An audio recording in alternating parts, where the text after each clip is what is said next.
Okay. At bago tayo magsimula sa ating panibagong paksa, ay magkaroon muna tayo ng isang aktibidad.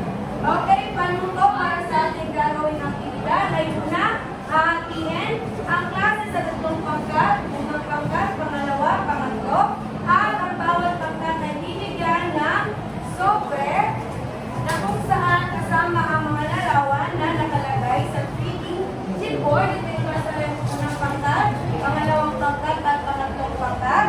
At ang mga nasa software ay nakashuffle. At bibigyan ko kayo ng 1 minuto para ulit ang mga salita. At kung sino ang pangkat na mauna ay magkakaroon ng karagdagang.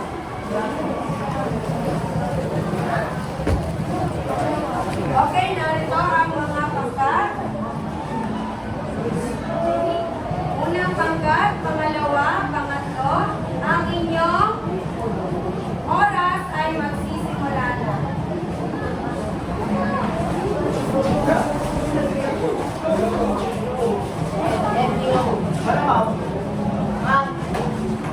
Okay. Okay, sa mga tapos na ay magsiumok na. Okay. Tingnan natin kung tama ba ang inyong mga naging sagot. Sa unang pangkat, ito ay makikita na mayroong mga malalaking titik. Merong letter D o letter D na makikita at makikita ninyo sa kamay ng pare ay ibig sabihin lamang na ang tamang sagot ay B. Okay, palagpakan ang unang pangkat. At ang pangalawang pangkat naman ay kung makikita ninyo merong mga boses. O kaya naman merong pataas o pababa sa okay, kaya tama ang inyong sagot na tono. Palagpakan ang pangalawang pangkat. Ang pangkat naman ay ano ba yung nakikita ninyo? Okay, ang sagot na ito ay tama. Okay. Palagpakan ang pangatlong pangkat. Ngayon ay ano ang inyong napansin? Sa mga larawan, familiar ba kayo sa mga salita inyong nabuo? Okay. Para sa inyo, ano kaya ang magiging paksa natin ngayong araw? Okay? Yes, Sir Carles? Okay, tingnan natin. Ngayon, ay dadako na tayo sa ating panibagong paksa na kung saan ito ay patungkol sa Polymath Suprasegmental. Bago yan, ayanin muna natin ang ating magiging layunin. Una ay ang naipapaliwanag ng iba't ibang uri ng Polymath Suprasegmental.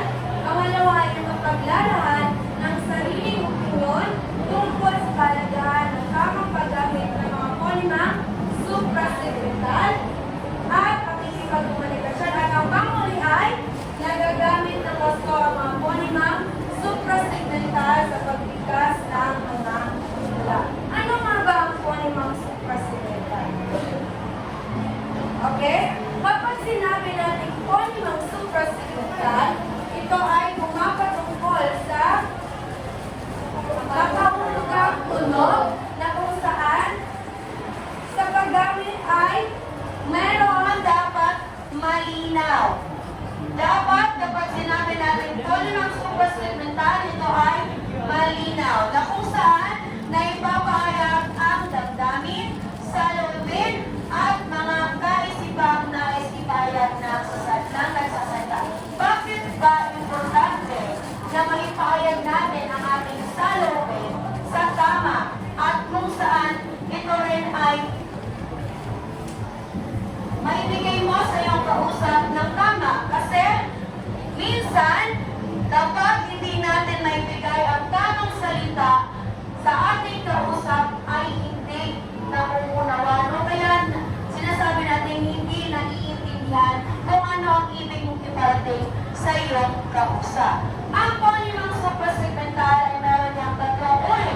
Ano ba ang unang uri? Ang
halimbawa sa isa pang magagawa na tinig ng salitang talaga.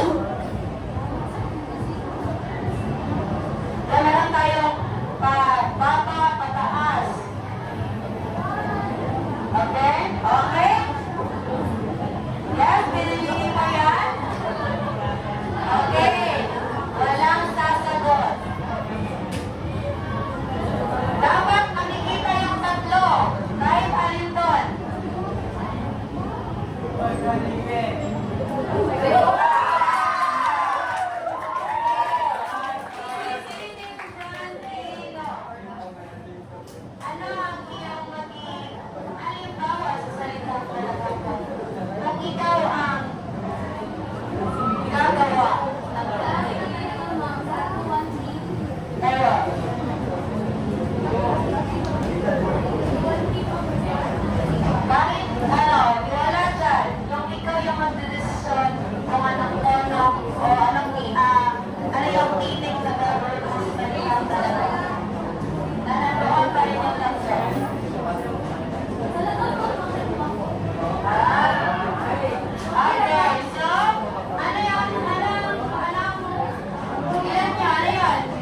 Isang minuto na lang ang intermediate.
Papua mag-aantala sa pagkakasisa.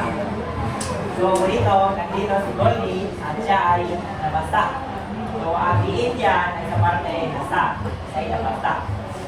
Dito ay meron tayong mga libro. Ako'y nagbasa. Ang diin dyan ay akba. Nagbasa ako ng mga libro. So yun po.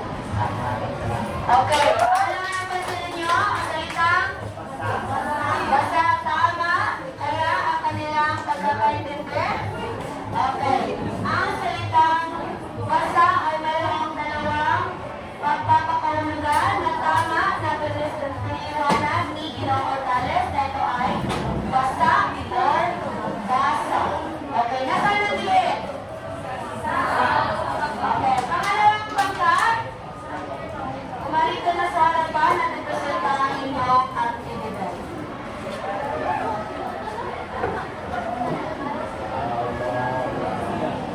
Magandang hapon sa inyo lahat.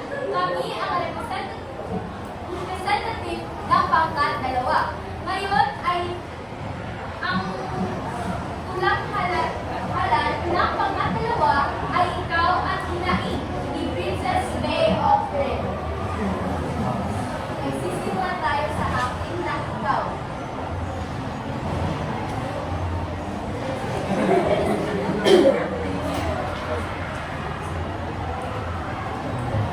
Kamusta?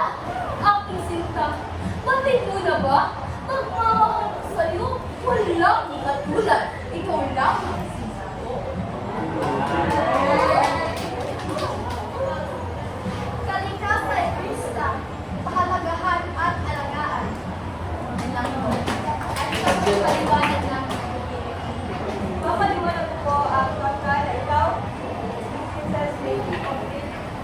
Ito po ay namamulugan. Ang mahal niya ay napaliwanag niya sa minamahal niya. Siya lang ang minamahal niya na wala siya ibang mahal at isa lang ang mahal niya. Ang ipinahin naman ay Princess May of Red na nagkasay ko sa malagaan at alagaan na hindi pabayaan ang alagaan ng mga tao at yun ako. Dahil malapagdaan ng pangalawang pangkat, ano ang napansin ninyo na magkatulad na salita sa lalaki? Ano ang napansin ninyo? Ang salita?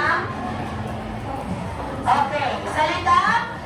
Kamusta? Na ang merong iba-ibang tono. Paano yung binigkas ni Binibining Bambino? Okay, pa? Tanong. At ang sa kalikasan naman, na kamusta alam? Okay, pa? Ano sa binibining ko? Pagpapahayag. So, ibig sabihin, sa tono, makikita ang dalawang salita na kung saan, depende sa tono mo, mauunawaan kung ano ang ibig mo ipaliwanag sa salitang iyong kumigkas. Okay, magpapauli ba ang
At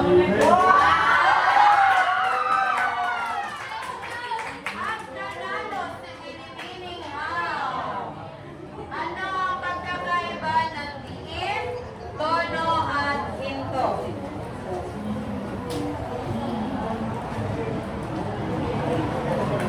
Pagkakaiba ng diin, unahin mo muna ang diin at tono. Nakasan na yung boses?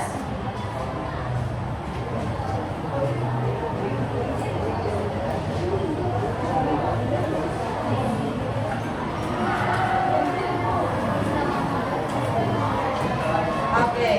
Sabi ni Binibining How, ang diin daw ay ang lakas ng pag-bigat ng pagbigkas at ang tono ay ang pagtaas o pagbaba ng pag-atinig sa iyong pagbigkas ng salita at ang ito daw ay kung saan mayroong pagtigil na nangyayari. Okay, tama ba? Okay. At ang sunod naman na katanungan ay ano ang magiging epekto sa atin kapag tayo ay hindi natin nagamit ang tatlong uri na Panginoon sa pagkakas natin? Ano ang magiging anong mangyayari sa atin pag hindi natin nagamit ang Panginoon ayaw? Okay, hindi magkakaintindihan o mamali ang pagkakaintindi sa iyo o pag-unawa sa iyo ng iyong kausap. At bakit mahalaga ang tonimang suprasigmental? Wala? Okay. Ulitin, Tamaro, Ginoong Orgales, palagay ko dahil sinabi ni Ginoong John Michael na hindi tayo makaintindihan kung mali ang paggamit ng pagkakalitan sa kanilang pagkakalitan. At kung tama naman ang paggamit sa mga pagkakalitan tayo makaintindihan at pagkakalitan sa ating pag-usap. okay, palakpakan sa Ginoong Orgales. Okay, at dahil dyan, ay magkakaroon tayo ng isang maikli pagsusunod. Basta